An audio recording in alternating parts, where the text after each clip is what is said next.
Shall I click present now when we're ready to start then?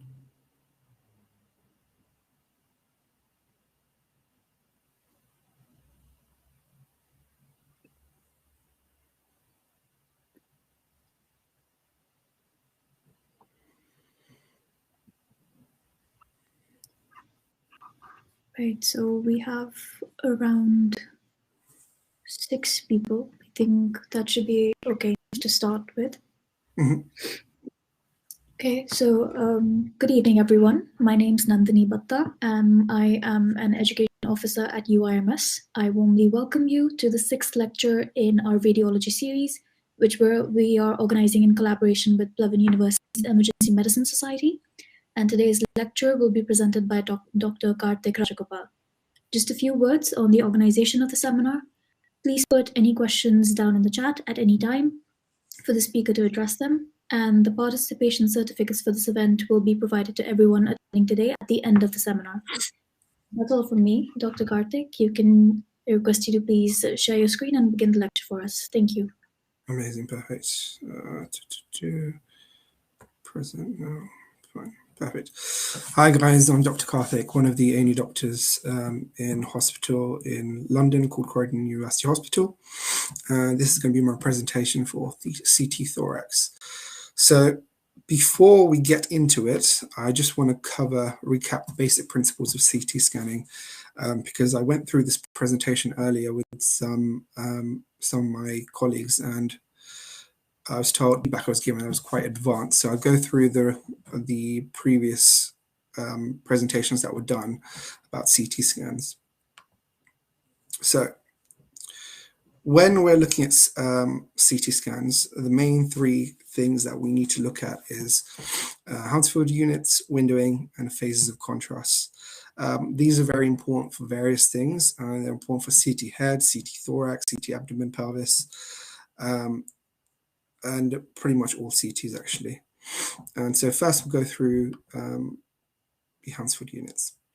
So Hounsfield units basically tells us, is used to describe the density of different material.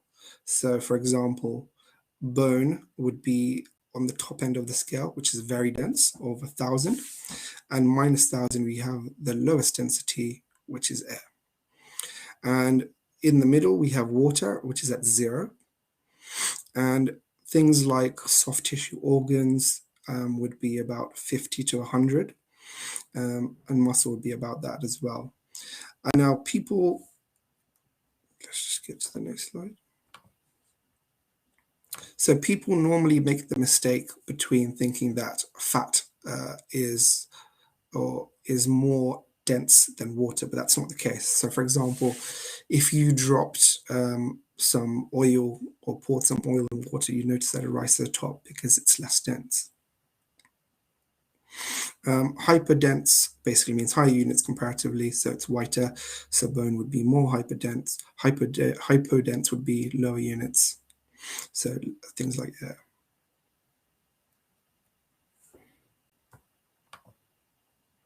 Okay, let's go over a CT head scan. So in the CT, you have bone, white matter, muscle, and as you can see, they have varying units of Hounsfield units. So bone, as we explained earlier, has the highest units because it's the most dense. CSF, fluid, which is essentially water, here is 0.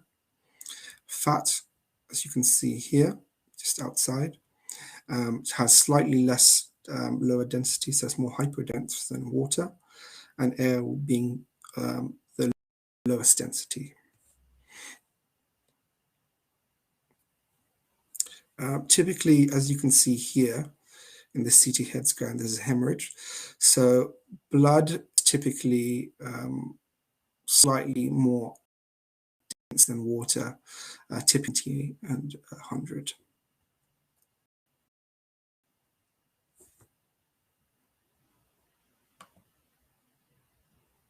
Well, I've just seen the comments. Ashok said that the presentation is not very clear. Is that a connection thing or is it more clear now?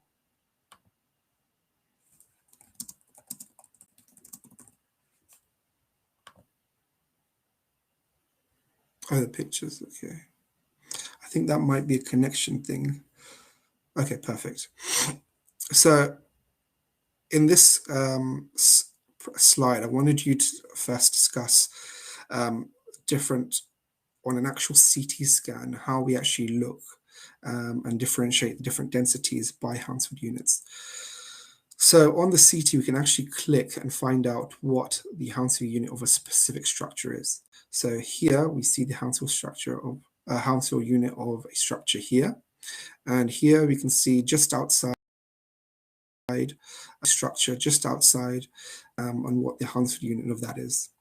Can anyone guess? Because this one has a Hounsfield unit of minus 900, and this one has a Hounsfield unit of minus 125.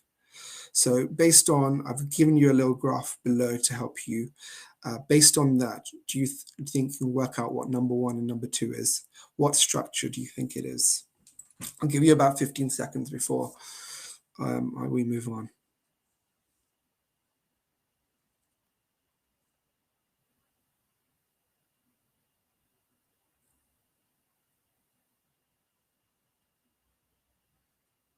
Any guesses? Okay, so as you can see here, this structure is air. So we can know that because we know that air has a Hounsfield unit of close to minus 1,000. And here it's close to 1,000 here. Here we have a Hounsfield unit of minus 125. So just based on our graph here, we can have an idea that this probably has a density something close to fat. Yeah, so this is subcutaneous fat just outside here. This is air.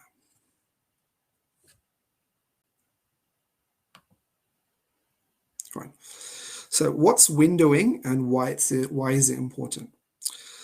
So you'll typically find that most structures, for example, in the thorax, typically fall in window.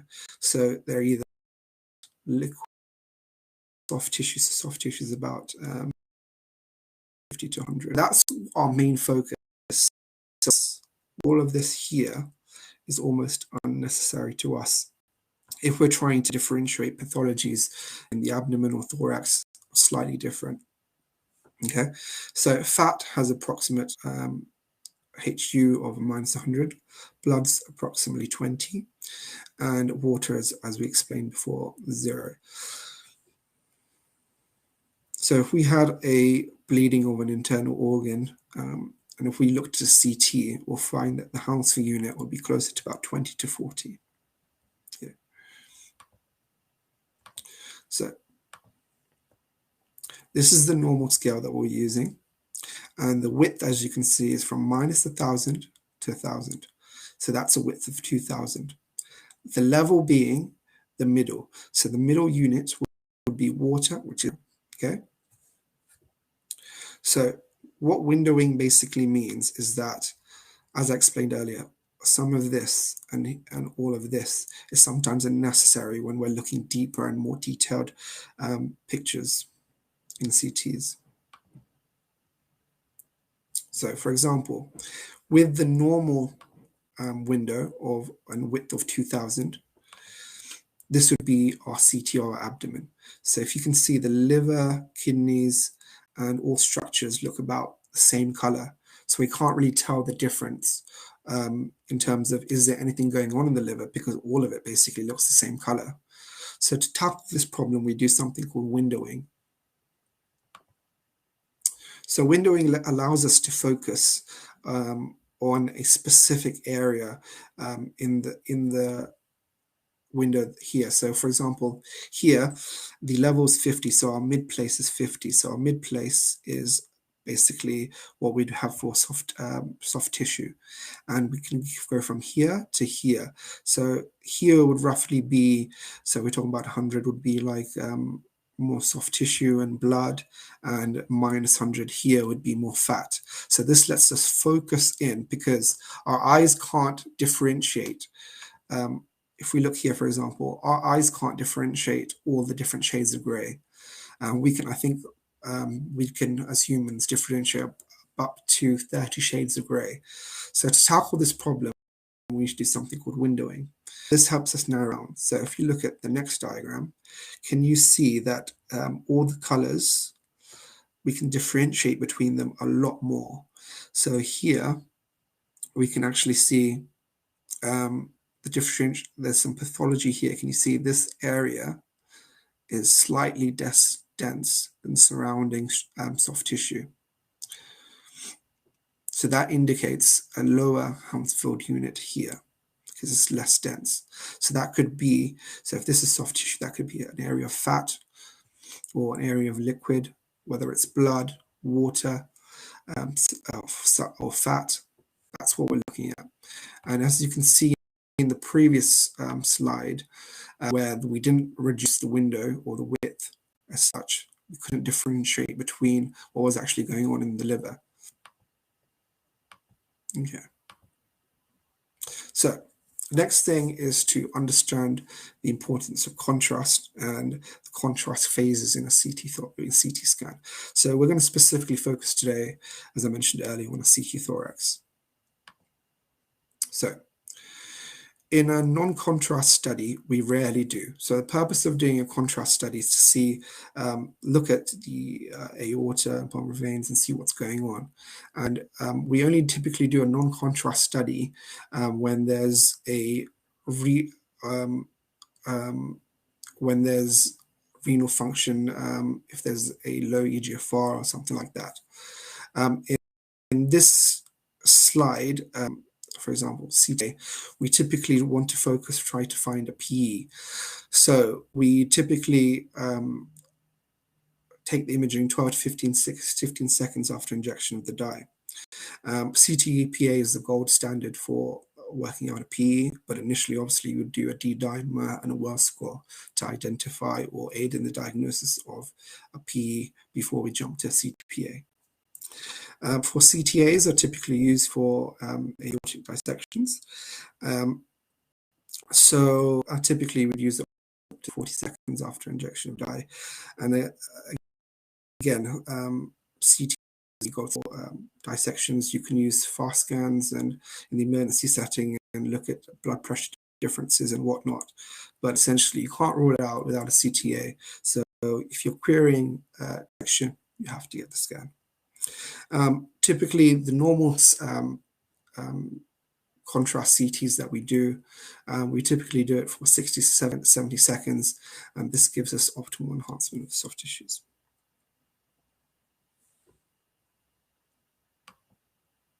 Okay, so CT thorax, what are the main reasons why we actually do them? So there's various actual indications. So in an emergency setting, it could be due to trauma. We want to find out if there's any rib fractures, flared chest, things like that, pneumothorax. But once they've been admitted, we might, if they have a very severe pneumonias or long-term lung conditions, to evaluate that, we'd use a CT thorax. It can also help us to identify for tumors, tuberculosis, pulmonary fibrosis also, and look at certain things like honeycomb structures, loss of alveolar wall, things like that as well.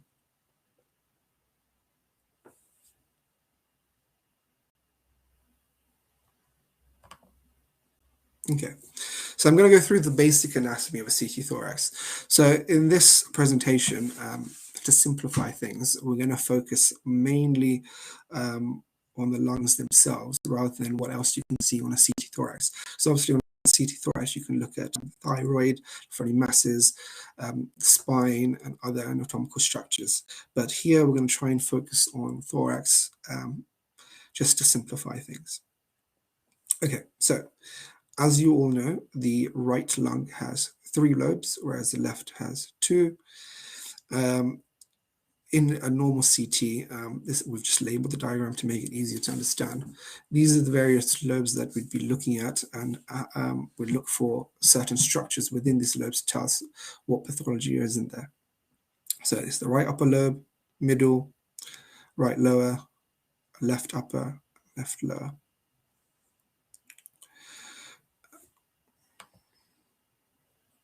Perfect. So on a CT thorax, this is sort of the first thing you'd really see. So this side is the right side when we're looking at a CT thorax, and this would be the left side. Okay.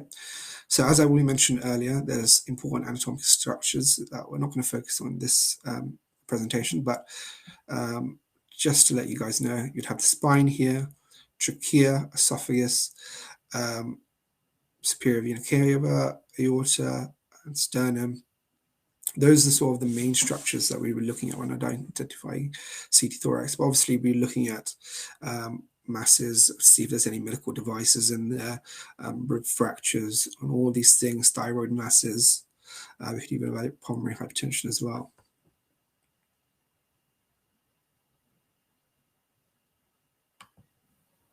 Okay, so one of the most important things in looking for a CT thorax is to actually understand the vasculature of what's going on and understanding what the various branches are. I know it's the end of the year, so I don't want to bore you with the anatomy, but the main things to know in terms of getting a CT in the first place, CT thorax, instead, we wouldn't actually get a CT thorax. With contrast, we'd actually get a CTPA if we're querying a PE, and a CTA for querying dissection. So there's different types of CT thorax that aid with diagnosis. But it's important to learn all these branches because otherwise it's almost impossible to work out what's going on.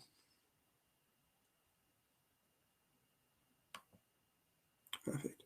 So I wanted to go through some key signs that we'd be looking at with a CT scan, CT thorax scan. Does anyone know? Well, firstly, I'll point it out to you just in case you guys can't see it. So the picture quality, but this is something called belay. Can anyone tell me what medical condition we'd find that in? I'll give you guys about 15 seconds to sort of work out.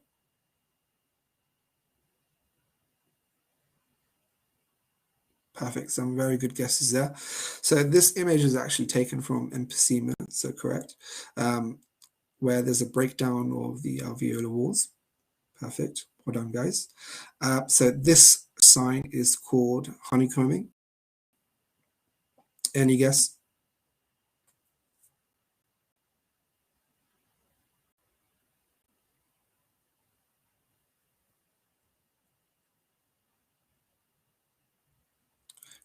I don't know, this one might be slightly more tricky. Perfect.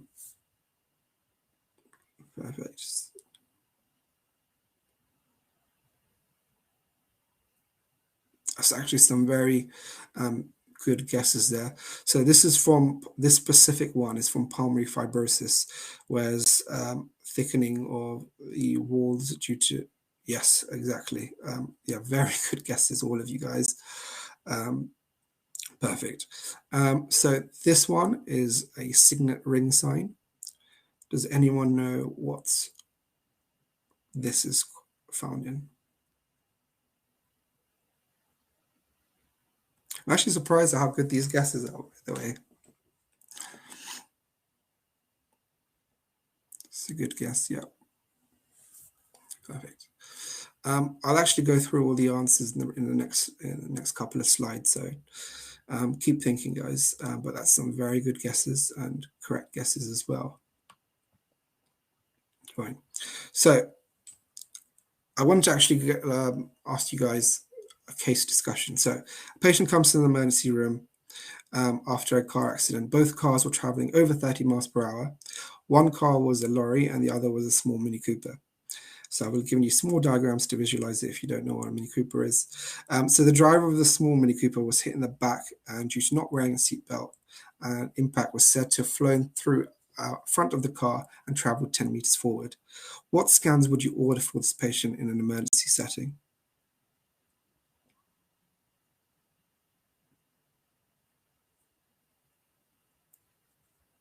So obviously we don't know the full story. So I'll give you a hint. We don't know the full story of what's actually happened. This is just the handover we were given.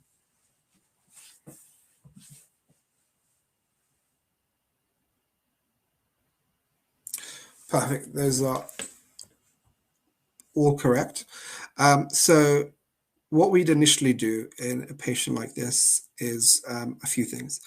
So firstly, they'll be, because they trigger the trauma call. So when there's certain criteria to meet a trauma call that when they get brought into resus. So that's one significant mechanism, traveling above 30 miles per hour. A lot of things that come into that. So a trauma call gets done, and you get the emergency medicine doctor, the orthopedic doctor, surgeons all involved, and they all have to respond to the trauma call due to the severe mechanism involved here.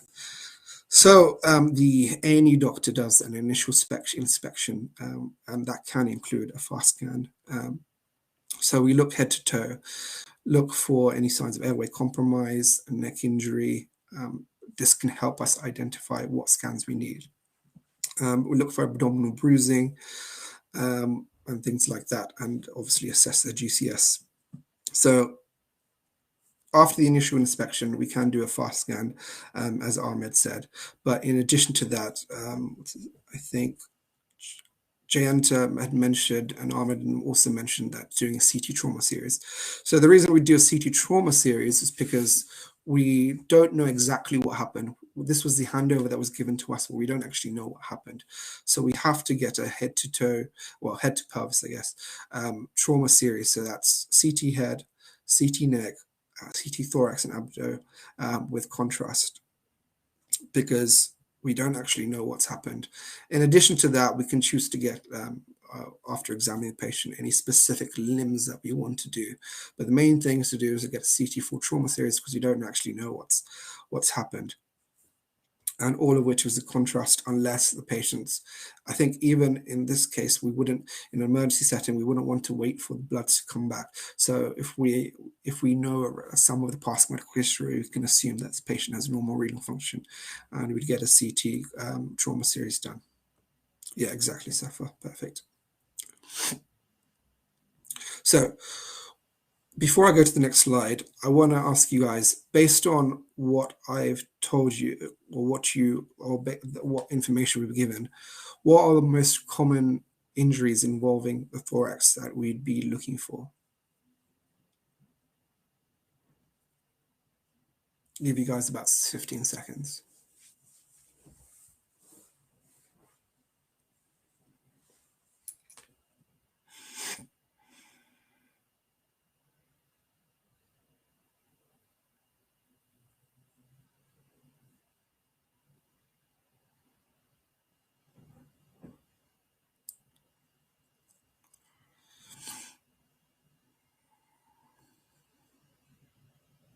They're actually all very, very, very good guesses.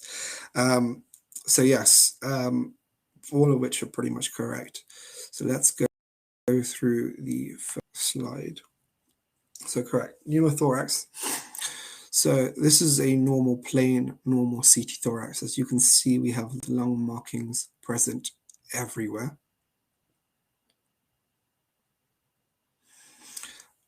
However, yes, on this one, you can see the absence of lung markings. You can see the pneumothorax there. We don't actually, depends on the mechanism. So depends which hospital it goes to. So normally, if it's triggers or worthy of a trauma call, it goes to a major trauma center, because they would need other interventions that a local hospital wouldn't have the access to. So most of our significant traumas get sent to St. George's, actually. So we don't see a lot of significant ones. But yeah. Okay, so guys, what's the typical management of a pneumothorax?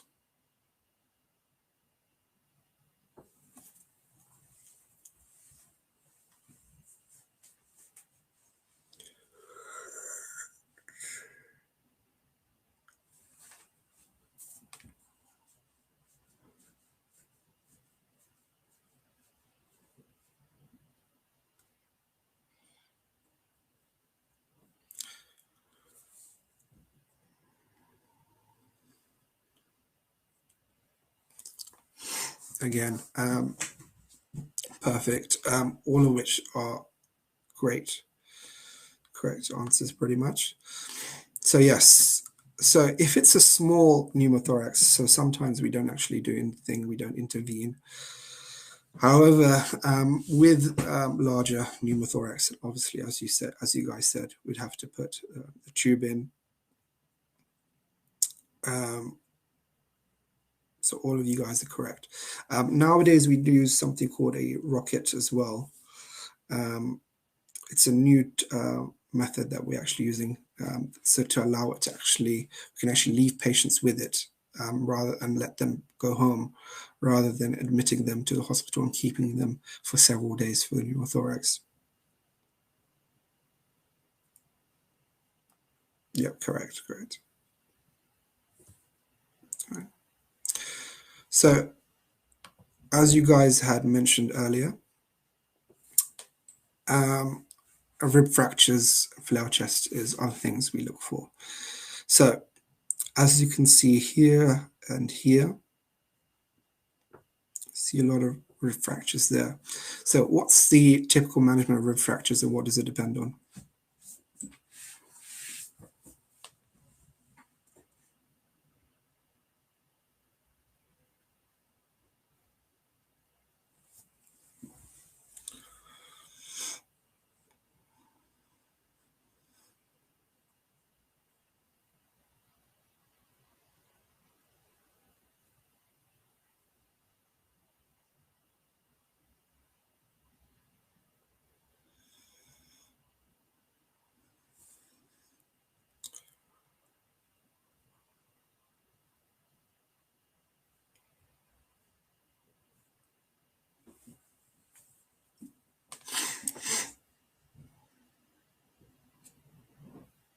Oh, just looking through the answers, I just want to say well done to Anjali, Jayanta, Anna, Vatsal, Ashok for all answering questions, guys. Well done.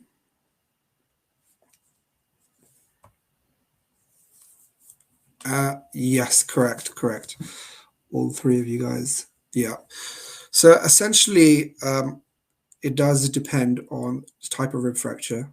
It does depend on the age of the patient. It does depend on the number of rib fractures, if there's a flail segment, and many other things. So let's first start with what you guys have said. So first, age. So obviously, patients that are much older and with various comorbidities will never be for surgical management if the rib fracture itself are very small. However, typically in general, even for young patients, we don't typically operate on rib fractures if it's just a single fracture, and we let it heal on its own. But obviously, if there's a flail segment, then it will go to the surgeons, because then that can compromise patients' breathing and lead to punctures in the lung and other issues. So all of you guys are pretty much correct. Yeah. Well done, Anjali, Anna, and Janta.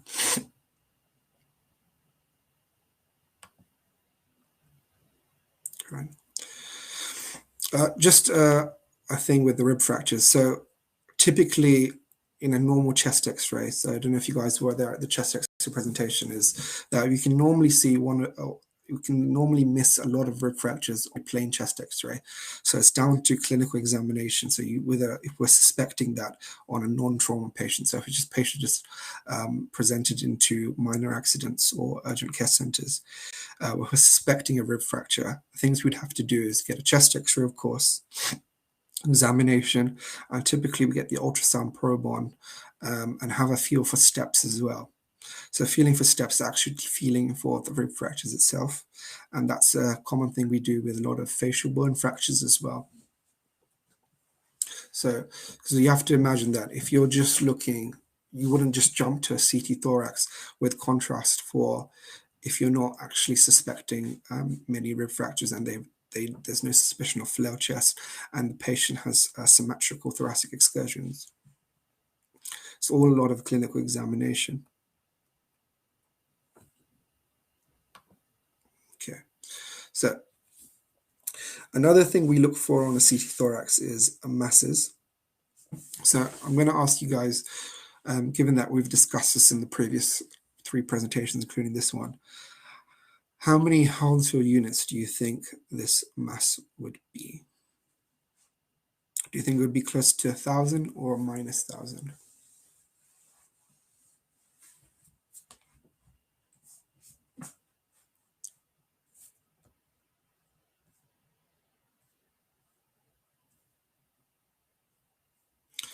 Yeah, again, Jayanta, Anna, and Ashok, all 3 of you are correct. As you can see, it's more hyperdense. It's closer to the density of bone or metal. So again, yeah, correct. Close to 1,000. Whilst we're here, this is not related to the slide, but if you had a hemorrhage or bleed, liver laceration, how many Hounsfield units do you think the blood or leak would be, or the fluid would be?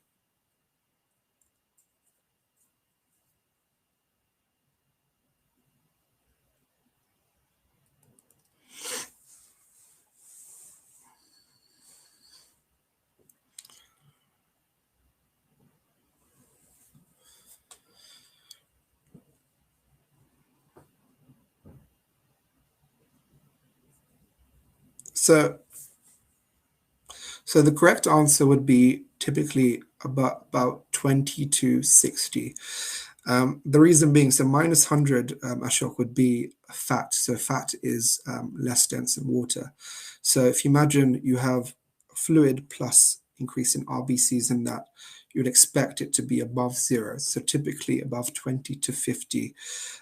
Slightly less dense than soft tissue, which is typically about 50 to 100. So I'd expect 20 to 60 region, but those are good guesses. This was a difficult question.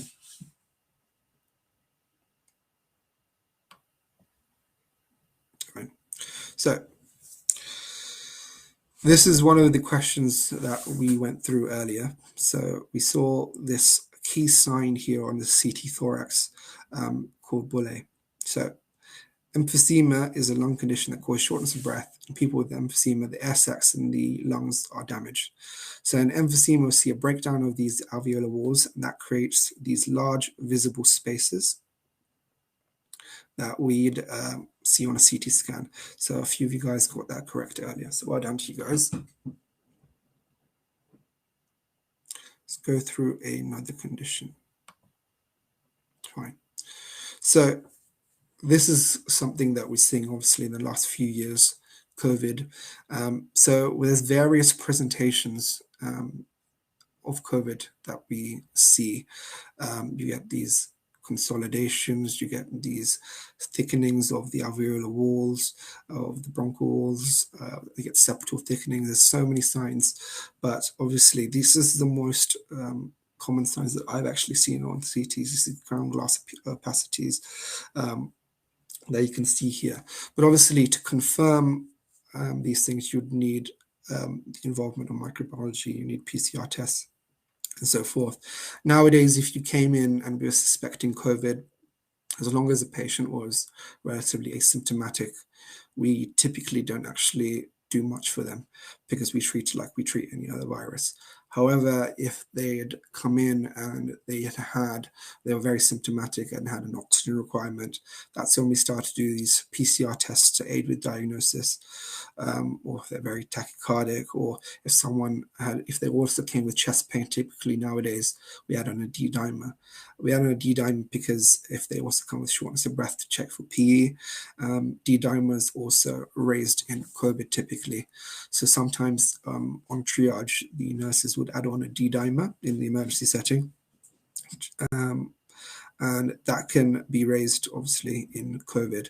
And that's when we get a PCR test. And if that confirms COVID, we typically don't have to do a CTPA to check for PE unless there was a significant oxygen requirement. You can get PE with COVID. It's not as common. We used to typically get, there's no real correlation between D-dimer and PE in terms of the amount. So if it was in the thousands, it's not necessarily showing that doesn't necessarily mean there's a larger PE or a more significant COVID. It's more that during the first and second wave of COVID, when there was significantly raised D-dimers, when we didn't know much about COVID itself, we used to get CTPAs for most of these patients with raised D-dimers that had COVID, just to rule out any PE, because we didn't fully understand the condition itself. But obviously, bear in mind that D-dimer is very sensitive. It can be raised in many other things, malignancy, other types of infection. So D-dimer is a very non-specific test, and it's not very useful in many things, even like well scores and so forth to identify P and DVT. We don't really use D-dimers in that scoring system, if you guys have ever checked it. And before jumping to a CTPA or to vet a CTPA with a radiologist, you'd have to sell it to them. So you have to tell them, look, this patient has a well score of this and has this oxygen requirement and so forth, tachycardic, to get the CTPA. And I think somebody asked me offline about this question, whether we would get, can a CT thorax also show a plain contrast CT thorax rather than a CTPA also show a PE? Yes, but it's not the guidelines. CTPA is much better. We can pick up PE on a normal CT thorax with contrast, but again, if you're querying a PE, you get a CTPA. Perfect. It's already been 40 minutes. Okay, so bronchiectasis. So as you guys had correctly said earlier, I think it was Emma, if I'm not mistaken. So I think Emma had,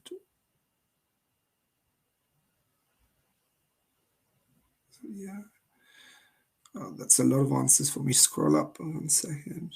Yeah, Emma Jones had correctly said in bronchiectasis we have this characteristic signet sign. It's not always visible on CTs, so it's something we look for, but typically we see it if we get multiple CTs for a patient over a prolonged period of time. It's easier to see. So bronchiectasis is a long-term condition where the airways of the lung become widened, leading to a buildup of excess mucus that can make the lung more vulnerable to infection. So dilation of bronchi in bronchiectasis leads to classical signet sign appearance. You can also see the mucus plugging there. But the classical thing is a signet sign dilated bronchi.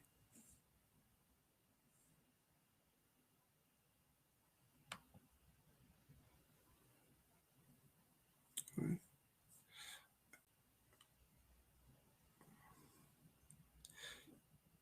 So Jayanta asked, what's the halo sign? Let me see if I can show it to you. It's not proper here. I'll check if I have it. One of the other slides might have it to indicate what it is.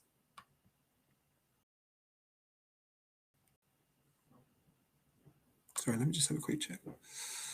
I think that we have a better slide later, but we'll get onto that. Right. So pulmonary fibrosis. So as a lot of you guys correctly mentioned earlier, you get this honeycomb structure in fibrosis. So this honeycomb structure is basically, you can see a thickening of the fibrotic walls. There's this classic appearance or process. So especially anything that can cause it can be caused by medication and plenty of foreign bodies and substances that we can easily get in our airways. So essentially, pulmonary fibrosis is a disease where the scarring of the lungs called fibrosis, which may cause asbestos and certain times we see thickened fibrotic walls when they give the honeycomb appearance. And again, most of the time, the pulmonary fibrosis from the patients I've seen in the emergency setting, they get picked up quite late. and therefore it's way more prominent than it is in this slide. So it's way more obvious. But sometimes you can get subtle changes that are not picked up, and sometimes patients can be asymptomatic. So they CT in the so typically builders do a lot of roofing, can suffer from or cleaned or remodeled or done loft conversions. Those are the people that are affected by pulmonary fibrosis. Like I said, a lot of these patients can remain asymptomatic for a long time with attention. So sometimes these can be very delayed presentations. You'll typically find a lot of these patients not coming to A&E, but having some function tests in the respiratory clinic. And after they've had these lung function tests, then they get the CT scan, then they're followed up regularly on clinics and given whatever medication is necessary depending on the level of fibrosis. Perfect. That concludes the presentation. So I simplified it for you guys as much as I could, because I did another presentation of this and people were not following it at all. So I'm glad there was such great interaction on this one. As for the halo sign, I will get another image of this because I didn't have a proper image of that on this presentation.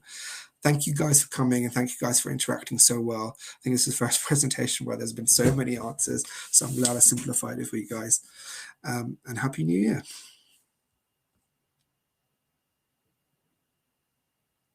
The other 5 lectures on the series, I think you'd have to ask the other organizers. Okay, so the other 5 lectures are available on our YouTube channel. So if you go ahead to YouTube and search UIMS, then you should be able to see the recordings. But otherwise, thank you so much, Dr. Karthik, for organizing this wonderful seminar. If there are any more questions, please put them in the chat. We will wait a minute or so before I stop the recording. If you have no more questions, then please feel free to log off. You should all receive emails with the feedback form, which you can fill in to get your participation certificate. And thank you for attending today's lecture. No worries, guys. Also, I wanted to say if anyone wants me to do an advanced version of this in the future or do the original one that I made, I'm happy to do that anytime. But what the feedback I got when I performed or when I presented this to another group of individuals, they all wanted me to simplify this. So yeah, let me know, guys. Always happy to do the more advanced version. That would include other structures, so not just the lungs, include the thyroid, mediastinal masses, and other things like that. Perfect.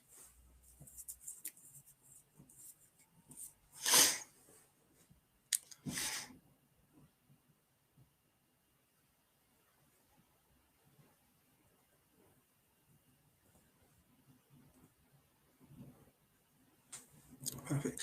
So I guess if you guys don't have any other questions, I'll leave you guys to it. And to Ashok, Anjali, and Anna, happy to do the presentation at some point in collaboration with these guys. So we'll get a date out sometime. Take care. Bye. Thank you. Happy New Year. Happy New Year, guys.